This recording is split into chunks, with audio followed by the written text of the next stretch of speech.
अस्सलाम वालेकुम। आप मौजूद हैं इस वक्त अब्दुल खालिक के साथ अदबी डेरा पर। हम जो दावे करते आ रहे थे करीबन वो सच हो रहे हैं।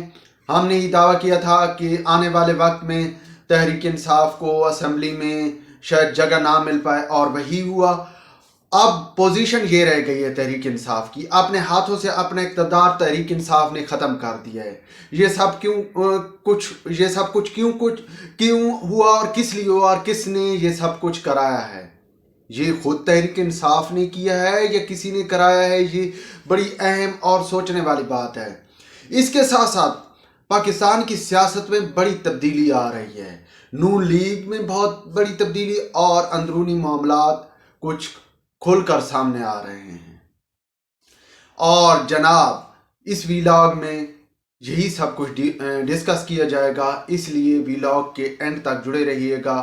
और अगर आपने यूट्यूब चैनल अदबी डेरा को सब्सक्राइब और अदबी डेरा फेसबुक पेज को लाइक नहीं किया तो वो भी काइंडली लाइक कर लें। व्यूअर्स, तहरीक इंसाफ की सियासत जो है वो इंतहाई मुश्किल हालात का शिकार हो चुकी है। पहले पंजाब असेंबली तहलील की गई और इसके बाद उन्होंने वापस असेंबली जाने का इंदिया दिया था। इमरान खान की तरफ से इशारे मिल रहे थे कि वो वापस असेंबली जा रहे हैं और असेंबली में जाकर जो है हुकूमत का ख़ात्मा करेंगे और जल्द ही इलेक्शन का ऐलान कराएंगे। लेकिन ऐसा कुछ नहीं हुआ। उनकी चाल से पहले जो है पीडीएम ने चाल चली और असेंबली में उनका जाना मुमकिन नहीं रहा। इसके साथ साथ उन्होंने अपने इक़्तिदार का जो है ना एक और ख़ात्मा कर लिया अपने हाथों से, यानी कि खैबर पख्तूनख्वा की असेंबली तहलील कर ली। ये सब कुछ उस वक्त में हुआ है जब उन्हें अच्छी तरह मालूम है कि वो काफ़ी मुश्किलात का शिकार हैं।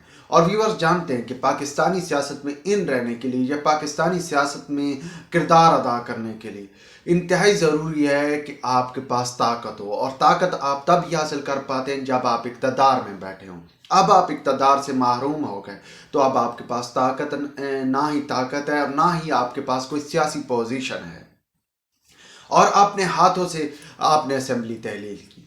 और यही ख्वाहिश थी अदारों की और गवर्नमेंट की। आपको शायद याद हो कि बार बार खैबर पख्तूनख्वा गवर्नमेंट की तरफ से जो है की तरफ उंगलियां उठ रही थी कि खैबर पख्तूनख्वा के लोग और ख़ुसूसन जो साहिब इक़्तिदार लोग हैं वो एक तो अमन व अमान का मसला क्रिएट कर रहे हैं, वो तालिबान की सपोर्ट कर रहे हैं, और दूसरा जितनी भी स्मगलिंग हो रही है, चीनी स्मगलिंग, आटा स्मगलिंग, गंदम स्मगलिंग और यूरिया की स्मगलिंग, सोना यूरिया की स्मगलिंग या तारा यूरिया, जितनी भी फर्टिलाइज़र हैं यूरिया के हवाले से, वो स्मगलिंग में खैबर पख्तूनख्वा गवर्नमेंट मुलविस है और इसके सबूत भी आ रहे थे। इसके अलावा जो डॉलर की स्मगलिंग के मसाइल हैं कि डॉलर जो अफ़गानिस्तान में पहुंच रहा है वो कहाँ से जा रहा है, वो सारा कुछ बारास्ता जो है दावे जो ज़राए के दावा था कि ये सारा कुछ खैबर पख्तूनख्वा ही से जा रहा है, और उसको सपोर्ट किसकी हासिल है? खैबर पख्तूनख्वा गवर्नमेंट की। अब चूँकि गवर्नमेंट अगर मौजूद है और MNAs या MPs या सूबाई गवर्नमेंट खुद ये करवा रही है तो अदारों के लिए कार्रवाई करना मुश्किल है। अब अदारे खुलकर कार्रवाई तभी कर सकते थे कि ये लोग इक़्तिदार में ना हों, इसलिए जो है वो इनसे अपने हाथों से, यानी कि तहरीक इंसाफ को अपने हाथों से ही अपने इक़्तिदार से महरूम कराया गया।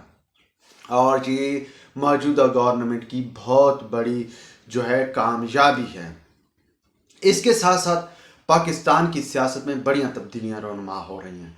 एक तरफ कराची में और सिंध के बल्दियाती इंतखाबात, ख़ुसूसन कराची हैदराबाद में जो पीपल्स पार्टी ने कामयाबी हासिल की है वो इंतहाई हैरान कौन और पीपल्स पार्टी की सियासी कामयाबी है।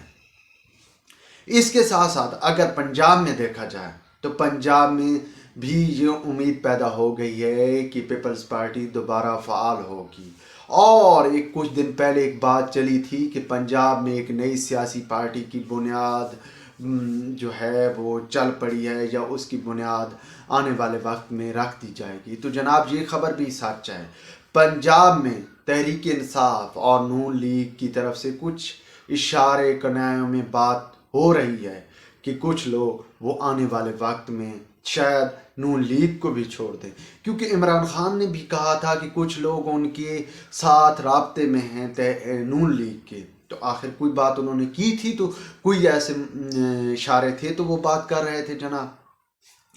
تو اس کی اگر دیکھیں کچھ دن پہلے، بلکہ کچھ دن کے 2 روز پہلے کی بات ہے کہ مفتاح اسماعیل کو سلیمان شہباز نے جوکر کہا ہے، اور صرف سلیمان شہباز نے مفتاح اسماعیل کو نہیں بلکہ 2 اور بھی، یعنی کہ 3 لوگوں کو، اور تینوں وزیر خزانہ تھے، انہیں جوکر کا خطاب دیا۔ ایک جناب شیخ صاحب تھے، اور شوکت ترین، اور جو ہے مفتاح اسماعیل، ان تینوں کو جوکر کا خطاب دیا تھا۔ حالانکہ مفتاح اسماعیل نون لیگ قریبی ترین ساتھیوں میں شمار ہوتا ہے، اس کا ساتھ جو ہے شہباز شریف کے قریب ترین لوگوں میں شمار، اس کے ساتھیوں میں شمار ہوتے ہیں۔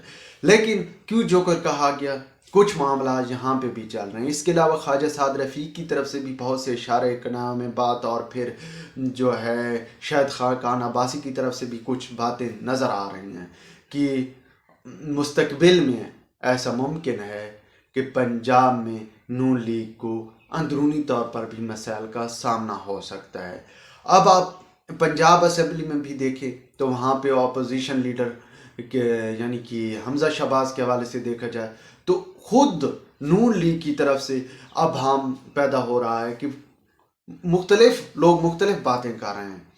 نون لیگ کی قیادت کوئی کہتی ہے جی ان کی بیٹی بیمار ہے، کوئی کہتے ہیں ماں کی بیمار ہونے کی وجہ سے وہ باہر ہیں، اندرون خانہ کیا مسائل ہیں، یہ جو ہے کچھ اور ہی چل رہے ہیں۔ تو یہ جو ابہام ہے نون لیگ کو مشکلات میں ڈال سکتا ہے، اور اگر نون لیگ مشکلات کا شکار ہوتی ہے جس طرح پنجاب میں تحریک انصاف اس وقت مشکلات کا شکار ہے، تو لازم بات ہے کہ پیپلز پارٹی کا پنجاب میں دوبارہ فعال ہونا ممکن ہے۔ اس کے علاوہ پیپلز پارٹی کا ویسے بھی لوگوں کے اندر پیپلز پارٹی کے لیے جو ہے وہ خصوصاً جو بلاول کی قیادت کی صورت میں لوگوں کے دل میں بہت زیادہ نرم گوشہ دوبارہ سے پیدا ہو رہا ہے۔ ویورز، اب تک کے لیے اتنا ہی کافی۔ نیکسٹ میں کسی اور ولاگ کے ساتھ ملاقات ہوگی، تب تک کے لیے خدا حافظ۔